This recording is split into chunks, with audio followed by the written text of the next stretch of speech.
Hy het ons maar net weggeskop, maar hierdie motivering wat PG van gepraat het, na voor 'n wedstryd, wie ek die beste stukkie motivering wat ek van gehoor het, is ou oorlede Boy Lou. Kyk, dit was daarom 'n groot ou daai gewees. Hy kom toe in 49, die eerste All Black span wat nou hier gekom het na die oorlog. Toe kom, roep Craven hom nou in, hy moet 'n woordjie sê vir die manne om hulle aan te moedig. En dit was die dae toe daar nog nie plaasvervangers was nie. En die ou baas was bekend daarvoor dat hy graag Engels praat.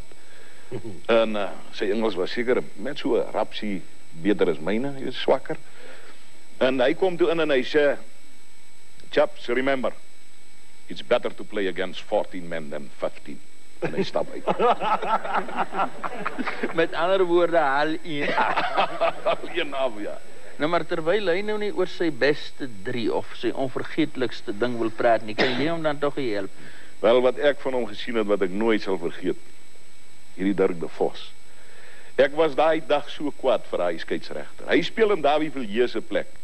Daar is 'n los skrim op die, dit was ook Skotland geweest. Dit was die eerste toets, nie waar nie, Dirkie? Ja, Davie was siek, hy het nie bed gelê. Hy het griep. Ek was ook maar bly toe kom dat my toets inkry. Ja. En hy kry die bal skoon, man, hy kry hom skoon in hierdie Dirk. Kyk, jy moet vir hom nie so gapentjie gee nie.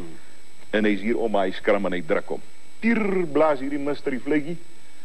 Gee vaste skram en hy gee vir ons die bal om in te gooi. Nou hoe werk dit? Nee, hy sal alleen weet.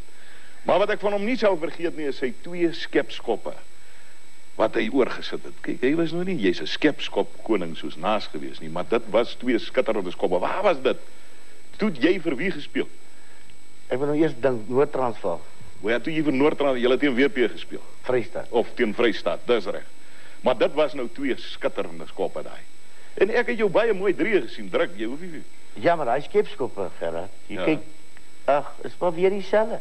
Ek het altyd gesê, met die genade van bo in die wind vir agter, ek kan dit maak.